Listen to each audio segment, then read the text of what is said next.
ಚಿಕ್ಕೋಡಿ ಲೋಕಸಭಾ ರಣಕಣ ಇಲ್ಲಿ ಗೆಲುವಿಗಾಗಿ ತಂತ್ರ ಪ್ರತಿತಂತ್ರಗಳು ನಡೀತಾ ಇದೆ.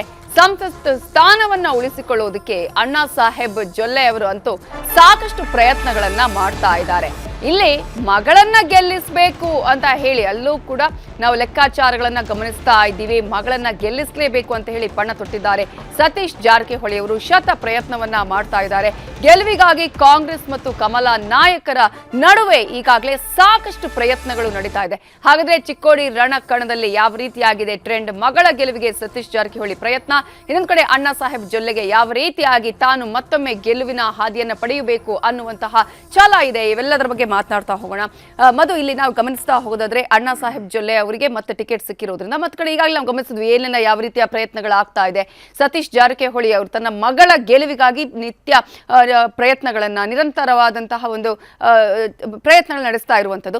ಈಗ ಸದ್ಯಕ್ಕೆ ಇರುವಂತಹ ಟ್ರೆಂಡ್ ಹೇಗಿದೆ ಅಂತ ಸದ್ಯದ ಟ್ರೆಂಡ್ ಅನ್ನ ಗಮನಿಸಿದಂತಹ ಸಂದರ್ಭದಲ್ಲಿ ಸತೀಶ್ ಜಾರಕಿಹೊಳಿ ಅವರು ಶತಾಯಗತಾಯ ಈ ಒಂದು ಕ್ಷೇತ್ರವನ್ನ ಗೆಲ್ಲಲೇಬೇಕು ಅನ್ನೋ ಕಾರಣಕ್ಕೆ ಎಲ್ಲ ಅಸ್ತ್ರಗಳನ್ನು ಕೂಡ ಹೂಡಿ ತಾವೇ 24x7 ಅಲ್ಲಿ ಮಾನಿಟರ್ ಮಾಡ್ತಾ ಇರುವಂತದ್ದು. ಯಾಕಂದ್ರೆ ಇದು ಬರೀ ಮಗಳ ಚುನಾವಣೆ ಅಷ್ಟೇ ಅಲ್ಲ, ಅವರ ಒಂದು ಸ್ಟೇಚರ್ನ ಅಗ್ನಿ ಪರೀಕ್ಷೆ. ಯಾಕಂದ್ರೆ ಆ ಒಂದು ನೆಲದಲ್ಲಿ ನಿಂತು ಬಿಜೆಪಿಯ ಸಾಂಪ್ರದಾಯಿಕ ಮತಗಳಿರುವಂತಹ ಭಾಗದಲ್ಲಿ ಮತ್ತು ಹೊರಗಡೆಯಿಂದ ಬಂದಂಥ ಅಭ್ಯರ್ಥಿ ಈಗ ಎಲ್ಲ ವಿರೋಧಾಭಾಸಗಳ ನಡುವೆ ಗೆದ್ದು ತೋರಿಸುವಂಥದ್ದು ಒಬ್ಬ ನಾಯಕನ ಶಕ್ತಿಯನ್ನು ತೋರಿಸುತ್ತೆ. ಸೊ ಆ ಶಕ್ತಿಯನ್ನು ತೋರಿಸಬೇಕು ಅನ್ನೋ ಸಂಕಲ್ಪದಲ್ಲಿ ಕೆಲಸ ಮಾಡ್ತಾ ಇದ್ದಾರೆ. ಅದಕ್ಕೆ ಪೂರಕವಾಗಿ ಅಲ್ಲಿರುವಂಥ ಕುರುಬ ಮತಗಳಿರ್ಬೋದು, ಲಿಂಗಾಯತ ಮತಗಳು ಕೂಡ ಏನು 4 ಲಕ್ಷ ಚಿಲ್ಲರೆ ಇರುವಂಥದ್ದು ಸಾಂಪ್ರದಾಯಿಕವಾಗಿ ಬಿಜೆಪಿ ಜೊತೆ ಇತ್ತು. ಯಾಕಂದ್ರೆ ನೀವು ವಿಧಾನಸಭಾ ಚುನಾವಣೆ ಅಂತ ಬಂದಂಥ ಸಂದರ್ಭದಲ್ಲಿ ಸ್ಪ್ಲಿಟ್ ಆಗುತ್ತೆ ಅಂದ್ರೂ ಕೂಡ ಲೋಕಸಭಾ ಚುನಾವಣೆಯಲ್ಲಿ ಬಿಜೆಪಿ ಜೊತೆ ಇರುವಂಥದ್ದು ಇರುತ್ತೆ ಅನ್ನುವಂಥ ವಿಶ್ವಾಸದಲ್ಲಿ ಈಗಲೂ ಕೂಡ ಬಿಜೆಪಿ ಇದೆ. ಆದರೆ ಆ ಒಂದು ಓಟನ್ನು ಕೂಡ ನಾನು ಡಿವೈಡ್ ಮಾಡಿಕೊಡ್ತೀನಿ ಅನ್ನುವಂಥ ಒಂದು ಲೆಕ್ಕಾಚಾರದಲ್ಲಿ ಲಕ್ಷ್ಮೀ ಹೆಬ್ಬಾಳ್ಕರ್ ಸಹಕಾರ ಸಿಗುತ್ತೆ ಅಂತ. ಆದರೆ ಅವರ ಸಹಕಾರ ಅಥವಾ ಸಹಕಾರದ ಹೊರತಾಗಿ ತಮ್ಮದೇ ಆದ ರೀತಿಯಲ್ಲಿ ಜಾತಿ ಸಮೀಕರಣವನ್ನು ಮಾಡಿಕೊಂಡು ಕುರುಬ, OBC ಮತ್ತು ಬೇರೆ ಬೇರೆ ಮತ ಬ್ಯಾಂಕ್ ಏನಿದೆ ಆ ಎಲ್ಲ ಮತ ಬ್ಯಾಂಕನ್ನು, ಮುಸ್ಲಿಂ ಮತ ಬ್ಯಾಂಕ್ ಏನಿದೆ 1,80,000, SC ST 2.5 ಲಕ್ಷದವರೆಗೆ ಮತ್ತು ಕುರುಬ 1,70,000. ಸೊ ಈ ಎಲ್ಲ ನಿರ್ಣಾಯಕ ಮತ ಬ್ಯಾಂಕ್ ಕಾಂಬಿನೇಷನ್ ಅಲ್ಲಿ ಗೆಲ್ಲಬೇಕು ಅನ್ನೋ ಲೆಕ್ಕಾಚಾರದಲ್ಲಿದೆ. ಇಲ್ಲಿ ಹೆಸರಿಗೆ ಅಭ್ಯರ್ಥಿ ಪ್ರಿಯಾಂಕಾ ಜಾರಕಿಹೊಳಿ ಆದರೂ ಕೂಡ ಹೊಸಬರು ಮತ್ತೊಂದು ಏನೇ ಆದರೂ ಕೂಡ ನೇರ ನಡೀತಾ ಇರುವಂಥದ್ದು ಸತೀಶ್ ಜಾರಕಿಹೊಳಿ ಅವರ ಪ್ರತಿಷ್ಠೆ ವರ್ಸಸ್ ಬಿಜೆಪಿ ಮತ್ತು ಸತೀಶ್ ಜಾರಕಿಹೊಳಿ ಅವರ ಪ್ರತಿಷ್ಠೆ ವರ್ಸಸ್ ಕಾಂಗ್ರೆಸ್ನ ಆಕ್ಷೇಪಗಳು ಅಥವಾ ಅಡೆತಡೆಗಳು ಏನಿದೆ ಅವರ ಮತ್ತೆ ಮೇಲ್ದರ್ಜೆಗೆ ಇರುವಂಥ ಅವಕಾಶಗಳಿಗೆ ಆ ಒಂದು ಸಂಬಂಧ ನಡೀತಾ ಇರುವಂಥ ಚುನಾವಣೆ ಆಗಿರೋದ್ರಿಂದ ವೈಯಕ್ತಿಕವಾಗಿ ಜಿದ್ದಾಜಿದ್ದಿಯಲ್ಲಿ ಎಲ್ಲ ಕೆಲಸಗಳನ್ನು ಮಾಡ್ತಾ ಇದ್ದಾರೆ. ಆದರೆ ಈ ಒಂದು ವೇಗವನ್ನು ಅಥವಾ ಈ ಒಂದು ಲೆಕ್ಕಾಚಾರವನ್ನು ತಲೆಕೆಳಗು ಮಾಡಬೇಕು ಅಂತಾನೆ ಅಣ್ಣಾ ಸಾಹೇಬ್ ಜೊಲ್ಲೆ ಅವರು ಅತಿ ಹೆಚ್ಚು ಲಿಂಗಾಯತ ಮತಗಳಿರುವಂಥ ಇನ್ನು 4 ಲಕ್ಷದ ಚಿಲ್ಲರೆ ಇರುವಂಥ ಲಿಂಗಾಯತ ಮತಗಳ ಮತ ಬ್ಯಾಂಕನ್ನು ಲೆಕ್ಕ ಹಾಕೊಂಡು ಅದರಲ್ಲೂ ಪ್ರಮುಖವಾಗಿ ಮೋರ್ ದ್ಯಾನ್ 70 to 80% ಪಂಚಮಸಾಲಿ ಇರೋದ್ರಿಂದ ನಿಯರ್ಲಿ ಸಮ್ವೇರ್ ಅರೌಂಡ್ 3 ಲಕ್ಷದವರೆಗೂ ಕೂಡ ಆ ಒಂದು ಪಂಚಮಸಾಲಿ ಮತ ಬ್ಯಾಂಕನ್ನು ಸೆಳೆಯಲಿಕ್ಕೆ ಯತ್ನಾಳ್ ಅವರನ್ನ ಪದೇ ಆ ಕ್ಷೇತ್ರಕ್ಕೆ ಕರೆಸ್ಕೊಳ್ತಾ ಇರುವಂಥದ್ದು, ಸಮಾವೇಶಗಳನ್ನು ಮಾಡ್ತಾ ಇರುವಂಥದ್ದು, ಹಿಂದುತ್ವ ಜಾತಿ ಎರಡರ ಕಾಂಬಿನೇಷನ್ ಅಲ್ಲಿ ಅವರು ಕೂಡ ಮ್ಯಾಕ್ಸಿಮಮ್ ಗೆಲುವಿಗೆ ಲೆಕ್ಕಾಚಾರ ಆಗ್ತಾ ಇದ್ದಾರೆ. ಅದರ ಎಲ್ಲಕ್ಕಿಂತ ಹೆಚ್ಚಾಗಿ ಮೋದಿಯವರ ವರ್ಚಸ್ಸು ಮತ್ತು ಬಿಜೆಪಿಯ ಸಂಘಟನೆ ಈ ಲೆಕ್ಕಾಚಾರದಲ್ಲಿದ್ದಾರೆ. ಆದರೆ ಅಲ್ಲಿ ಲಕ್ಷ್ಮಣ್ ಜಾರಕಿಹೊಳಿ ಅವರ ಒಂದು ಲಕ್ಷ್ಮಣ್ ಸವದಿ ಅವರ ಒಂದು ಏನು ಲೀಡ್ ಕೂಡ ಇಂಪಾರ್ಟೆಂಟ್ ಆಗಿರೋದ್ರಿಂದ, ಯಾಕಂದರೆ ಅವರಿಗೆ ಮಂತ್ರಿಗಿರಿ ಮತ್ತೊಂದು ಏನೇನು ಲೆಕ್ಕಾಚಾರಗಳು ಆಗ್ತಾ ಇದ್ದಾವೆ ಆಗಬಹುದು ಆ ಎಲ್ಲದಕ್ಕೂ ಕೂಡ ಪೂರಕವಾಗಿ ಅವ್ರ ಕ್ಷೇತ್ರದಲ್ಲಿ ಲೀಡ್ ಕೊಡಿಸಬೇಕು. ವಿಧಾನಸಭೆಯಲ್ಲಿ 75,000 ಅವರಿಗೆ ಲೀಡ್ ತಗೊಂಡಿದ್ದಾರೆ, ಅದರಲ್ಲಿ ಬಹುತೇಕ ಕೊಡಿಸಲೇಬೇಕಾಗುತ್ತೆ. ಅದರ ಹೊರತಾಗಿ ಯಾವ ರೀತಿ ರಮೇಶ್ ಕತ್ತಿ ಅವರ ಬೇಸರವನ್ನು ಯಾವ ರೀತಿ ಮ್ಯಾನೇಜ್ ಮಾಡ್ತಾರೆ ಬಿಜೆಪಿ ಅವರು ಮತ್ತು ವಿಜೇಂದ್ರ ಮತ್ತು ಯಡಿಯೂರಪ್ಪ ಅವರು, ಯಾಕಂದರೆ ಅವರ ಪಿಕ್ ಆಗಲಿಕ್ಕೆ ಸಾಧ್ಯ ಇಲ್ಲ, ಇದು ಹೈಕಮಾಂಡ್ ಪಿಕ್ ಆಗಿರುತ್ತೆ ಅಣ್ಣಾ ಸಾಹೇಬ್ ಜೊಲ್ಲೆ ಅವರು. ಸೊ ಅವರಿಗೆ ಯಾವ ರೀತಿ ಸಪೋರ್ಟ್ ಮಾಡ್ತಾರೆ ಮತ್ತು ಪ್ರತಿಯೊಂದು ಕ್ಷೇತ್ರವೂ ಕೂಡ ಅವರಿಗೂ ರಾಜ್ಯಾಧ್ಯಕ್ಷರಾಗಿ ಇಂಪಾರ್ಟೆಂಟ್ ಆಗಿರೋದ್ರಿಂದ ಯಾವ ರೀತಿ ಮ್ಯಾನೇಜ್ ಮಾಡ್ತಾರೆ ಲಿಂಗಾಯತ ಮತ ಬ್ಯಾಂಕ್, OBC ಮತ ಬ್ಯಾಂಕನ್ನು ಎಲ್ಲ ಲೆಕ್ಕಾಚಾರದಲ್ಲಿ ಚಿಕ್ಕೋಡಿಯ ಒಂದು ಭವಿಷ್ಯ ನಿಂತಿದೆ. ಆದರೆ ಬಹುತೇಕ ಇಲ್ಲಿ ಅಣ್ಣಾ ಸಾಹೇಬ್ ಜೊಲ್ಲೆ ಅವರಿಗೆ ಒಂದಷ್ಟು ಆಡಳಿತ ವಿರೋಧಿ ಅಲೆ ಇರುವಂಥದ್ದು ಮತ್ತು ಕಾರ್ಯಕರ್ತರ ಜೊತೆ ಸಂಪರ್ಕ ಅಷ್ಟಾಗಿಲ್ಲ ಅನ್ನುವಂಥದ್ದು ಬಹುತೇಕ ಕಂಡು ಬರೆಯುವಂಥ ಗ್ರೌಂಡ್ ರಿಪೋರ್ಟ್ಗಳು ಬರ್ತಿರುವಂಥ ಫೀಡ್ಬ್ಯಾಕು. ಸೊ ಈ ಹಿನ್ನೆಲೆಯಲ್ಲಿ ಯಾವ ರೀತಿ ಈಗ ಕ್ಲೋಸ್ ಟು ಎಲೆಕ್ಷನ್ ಮ್ಯಾನೇಜ್ ಮಾಡ್ಕೊಳ್ತಾರೆ ಮೇಲೆ ಬಿಜೆಪಿಯ ಲೆಕ್ಕಾಚಾರಗಳು ನಿಂತಿದೆ. ರವಿತಾ ಪಟೇಲ್, ಬಿಜೆಪಿಯ ಭದ್ರಕೋಟೆ ಜೊತೆಗೆ ಕಾಂಗ್ರೆಸ್ನ 5 ಶಾಸಕರು ಕೂಡ ಇಲ್ಲಿ ಇರುವಂತದ್ದು, ಇಲ್ಲಿನ ಲೆಕ್ಕಾಚಾರಗಳನ್ನು ಇಲ್ಲಿ ಒನ್ಸ್ ಅಗೇನ್ ಇಲ್ಲೂ ಕುಟುಂಬ ರಾಜಕಾರಣ. ಒಂದು ಕಡೆ ಜೊಲ್ಲೆ ಫ್ಯಾಮಿಲಿ, ಮತ್ತೊಂದು ಕಡೆ ಜಾರಕಿಹೊಳಿ ಫ್ಯಾಮಿಲಿ. ಸತೀಶ್ ಜಾರಕಿಹೊಳಿ ಅವರು ರಾಜ್ಯಾದ್ಯಂತ ಅನೇಕ ಕ್ಷೇತ್ರಗಳಲ್ಲಿ ಅವರು ಇನ್ಫ್ಲೂಯೆನ್ಸರ್ ಇರ್ತಕ್ಕಂಥದ್ದು, ತನ್ನದೇ ಆದ ನಾಯಕತ್ವ ಇರ್ತಕ್ಕಂಥ ಅನೇಕ ಕ್ಷೇತ್ರಗಳಲ್ಲಿ ಅವರು ಗೆಲ್ಲಿಸುವ ಮತ್ತು ಸೋಲಿಸುವ ಶಕ್ತಿ ಇರ್ತಕ್ಕಂಥ. ಆದರೆ ಸತೀಶ್ ಜಾರಕಿಹೊಳಿ ಈಗ ಸವಾಲಾಗಿರುವಂಥದ್ದು ಅಲ್ಲಿ ಇರ್ತಕ್ಕಂಥ ಲಿಂಗಾಯತ ಮತಕೋಟೆಯನ್ನು ಭೇದಿಸಿ ಅವರನ್ನ ಕಾಂಗ್ರೆಸ್ನ ಮತಗಳಾಗಿ ಪರಿವರ್ತಿಸಿ ತನ್ನ ಮಗಳು ಪ್ರಿಯಾಂಕರನ್ನು ಗೆಲ್ಲಿಸಬೇಕಾದಂಥ ಅನಿವಾರ್ಯತೆ ಇರ್ತಕ್ಕಂಥದ್ದು.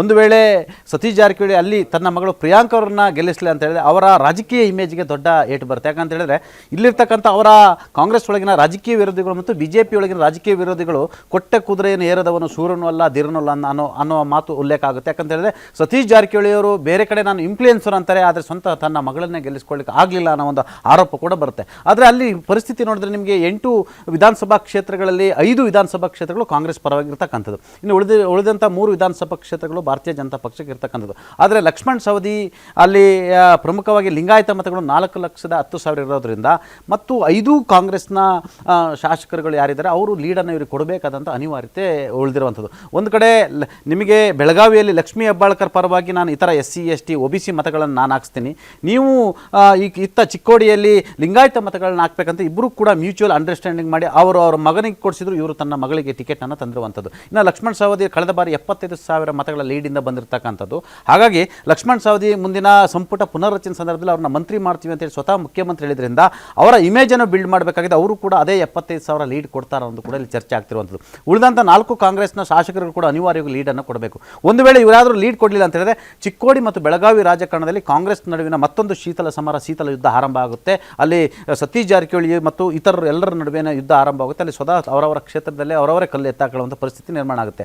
ನಿಮಗೆ ಕಾಂಗ್ರೆಸ್ಗೆ ಏನು ಒಂದು ಕಡೆ ಅಲ್ಲಿ ಮಹಿಳಾ ಗ್ಯಾರಂಟಿಯ ಒಂದು ವೋಟರ್ಸ್ ಬರುತ್ತೆ ಅನ್ನೋ ಲೆಕ್ಕಾಚಾರ. ಇಲ್ಲಿ ಪ್ರಮುಖವಾಗಿ ಸತೀಶ್ ಜಾರಕಿಹೊಳಿ ಮತವನ್ನು ಹೆಚ್ಚು ಕೀಳಬೇಕಾಗಿರುವಂಥದ್ದು 4,10,000ರಲ್ಲಿ ನಿಮಗೆ 70% ಮತದಾರ ಹಾಕಿದ್ರು ಕೂಡ ಹತ್ತತ್ರ ನಿಮಗೆ 2,10,000-15,000 ಮತಗಳಿರ್ತವೆ. ಅದರಲ್ಲಿ ಅಟ್ಲೀಸ್ಟ್ ಅವರೊಂದು 50,000 1 ಲಕ್ಷ ಮತನ ಅವರು ಕೇಳಬೇಕಾಗಿದೆ. ಆದರೆ ಸತೀಶ್ ಜಾರಕಿಹೊಳಿ ಪ್ಲಸ್ ಏನಂತಿದೆ ಅಂತ ಹೇಳಿದ್ರೆ SC ST ಮತಗಳು ಅವರಿಗೆ ಹತ್ತತ್ರ ಸುಮಾರು 2,50,000 ಮತಗಳು ಇರ್ತಕ್ಕಂಥದ್ದು. ಜೊತೆಗೆ ಅಲ್ಪಸಂಖ್ಯಾತ ಮತಗಳು 1,80,000 ಇದೆ. ಇನ್ನು ಜೈನ ಮತಗಳಿದೆ 1,30,000 ಇದೆ. ಮರಾಠ ಮತಗಳು ಕೂಡ 1,70,000 ಇರ್ತಕ್ಕಂಥದ್ದು. ಮತ್ತು ನಿಮಗೆ ಅಲ್ಲಿ ಅದರ್ಸು ಬೇರೆ ಬೇರೆ ಜಾತಿಗಳು, ಅಲ್ಲಿ ಕ್ರಿಶ್ಚಿಯನ್ಸ್ ಇರುವಂಥದ್ದು, ಬೇರೆ ಬೇರೆ ಜಾತಿಗಳು ಇರ್ತಕ್ಕಂಥ ಅವ್ರದ್ದು 2,55,000 ಮತಗಳಿರುವಂಥದ್ದು. ಮತ್ತು ಇನ್ನೊಂದು ಸತೀಶ್ ಜಾರಕಿಹೊಳಿ ಪ್ಲಸ್ ಅಂತ ಹೇಳಿ 1,70,000 ಮತಗಳು. ಇಲ್ಲಿ ಪರಿಶಿಷ್ಟ ಜಾತಿ, ಪರಿಶಿಷ್ಟ ಬಂಗಡ, ಕುರುಬರು ಮತ್ತು ಒಂದಷ್ಟು ಅಲ್ಪಸಂಖ್ಯಾತರು ಮತ್ತು ಸಣ್ಣ ಪುಟ್ಟ ಸಮುದಾಯಗಳು ಒಂದಾದರೆ ಸತೀಶ್ ಜಾರಕಿಹೊಳಿ ಅವರಿಗೆ ಗೆಲುವು ಸುಲಭ ಅಂತಲೇ ಹೇಳಲಾಗ್ತದೆ. ಮತ್ತೊಂದು ಕಡೆ ಇಲ್ಲಿ ಮೊದಲು ಹೇಳಿದಾಗೆ ಜೊಲ್ಲೆ ಕುಟುಂಬಕ್ಕೆ ಆಡಳಿತ ವಿರೋಧಿ ಅಲೆ ಇರ್ತಕ್ಕಂಥದ್ದು. ಭಾರತೀಯ ಜನತಾ ಪಕ್ಷದ ಅನೇಕ ನಾಯಕರುಗಳು ಅವ್ರ ಬಗ್ಗೆ ಅಷ್ಟೊಂದು ಒಲವಿಲ್ಲ ಅನ್ನೋ ಮಾತು ಕೇಳಿ ಬರ್ತಿರುವಂಥ. ಯಾಕಂದರೆ ಅಲ್ಲಿ ರಮೇಶ್ ಕತ್ತಿ ಅವರು ಟಿಕೆಟ್ ಆಕಾಂಕ್ಷಿ ಆದರೂ ರಮೇಶ್ ಕತ್ತಿ ಅವರು ಟಿಕೆಟ್ ಕೊಡಲಿಲ್ಲ. ಕತ್ತಿ ಫ್ಯಾಮಿಲಿ ಸೈಡ್ ಲೈನ್ಗೆ ಹೋಗ್ತಿದೆ ಎಂಬ ಆತಂಕ ಕೂಡ ಎದುರಾಗಿರುವಂಥದ್ದು. ಹಾಗಾಗಿ ಈ ಎಲ್ಲವನ್ನು ಹೊರತುಪಡಿಸಿ ಇದೊಂಥರ ಎರಡೂ ಕಡೆ ಈಗ ಬಿಗ್ ಫೈಟ್ ಇರ್ತಕ್ಕಂಥ. ಒಂದು ಕಡೆ ಜೊಲ್ಲೆ ಫ್ಯಾಮಿಲಿಗೆ ಮತ್ತೆ ಗೆಲ್ಲಬೇಕಾಗಿದೆ, ಯಾಕಂದರೆ ಅವರು ಪ್ರತಿಷ್ಠೆಯಿಂದ ಅವರು ಟಿಕೆಟನ್ನು ತೆಗೆದುಕೊಂಡು ಬಂದಿರುವಂಥದ್ದು. ಹಾಗಾಗಿ ಅಲ್ಲಿ ಲಿಂಗಾಯತ ಮತಗಳನ್ನ, ಪಂಚಮಸಾಲಿ ಮತಗಳನ್ನ ಗ್ರ್ಯಾಬ್ ಮಾಡಲಿಕ್ಕಾಗಿ ಅಲ್ಲಿ ಯತ್ನಾಳ್ ಸೇರಿದಂಥ ಅನೇಕರನ್ನು ಅವರು ಕರೆಸ್ತಿರುವಂಥದ್ದು. ಇನ್ನೊಂದು ಕಡೆ ನಾನು ಪಂಚಮಸಾಲಿ ಮತಗಳನ್ನ ನಿಮಗೆ ಹಾಕ್ಸ್ತೀನಿ, ನನಗೆ OBC ಮತಗಳನ್ನು ಹಾಕ್ಸಿ ಅಂತೇಳಿ ಈಗಾಗಲೇ ಲಕ್ಷ್ಮೀ ಹೆಬ್ಬಾಳ್ಕರ್ ಪ್ರಾಮಿಸ್ ಮಾಡಿರುವಂಥದ್ದು. ಹಾಗಾಗಿ ಈ ಇಬ್ಬರ ನಡುವೆ ಒಂದು ಫೈಟು. ಒಂದು ವೇಳೆ ಇವ್ರು ಅವ್ರಿಗೆ ಹಾಕ್ಸ್ತಾರಾ, ಇವರು ಅವರಿಗೆ ಹಾಕ್ಸ್ತಾರಾ ಅನ್ನೋದು ಕೂಡ ಇಲ್ಲಿ ಕುತೂಹಲ ಆಗ್ತಿರ್ತಕ್ಕಂಥದ್ದು. ಹಾಗಾಗಿ ಇಲ್ಲಿ ಸತೀಶ್ ಜಾರಕಿಹೊಳಿ ತನ್ನ ಮಗಳನ್ನು ಗೆಲ್ಲಿಸಲಿ ಅಂತ ಹೇಳಿದ್ರೆ ಸತೀಶ್ ಜಾರಕಿಹೊಳಿಯವರ ಇದುವರೆಗಿನ ರಾಜಕೀಯ ಇಮೇಜಿಗೆ ಅತಿ ದೊಡ್ಡ ಡ್ಯಾಮೇಜ್ ಆಗುವಂಥದ್ದು. ಮತ್ತು ರಾಜ್ಯದಲ್ಲೆಲ್ಲ ಒಂದು ಕಡೆ ನಾನು ಉಪಮುಖ್ಯಮಂತ್ರಿ ಅಥವಾ ಮುಖ್ಯಮಂತ್ರಿಯ ಆಸೆ ಇರ್ತಕ್ಕಂಥನು 2028ರಲ್ಲಿ ಅನ್ನೋ 1,70,000 ಕುರುಬ ಮತಗಳು ಸಿದ್ದರಾಮಯ್ಯ ಅವರ ಮುಖ ವರ್ಚಸ್ಸಿರಿಂದನೇ ಚಲಾವಣೆ ಆಗುತ್ತೆ. ಅಂದ್ರೆ ಅವರ ಆಪ್ತರಾಗಿರುವಂಥ ಸತೀಶ್ ಜಾರಕಿಹೊಳಿ ಪರವಾಗಿ ಪ್ಲಸ್ ಆಗುತ್ತೆ ಅನ್ನೋ ಲೆಕ್ಕಾಚಾರದಲ್ಲಿ ಜಾರಕಿಹೊಳಿ. ಹಾಗಾಗಿ ಮತ್ತೆ ಅವರ ಅಭ್ಯರ್ಥಿ ಇನ್ನು ಚಿಕ್ಕ ವಯಸ್ಸು 27 ವರ್ಷ ಪದವೀಧರೆ ಪ್ರಿಯಾಂಕರ್ ಅವರು.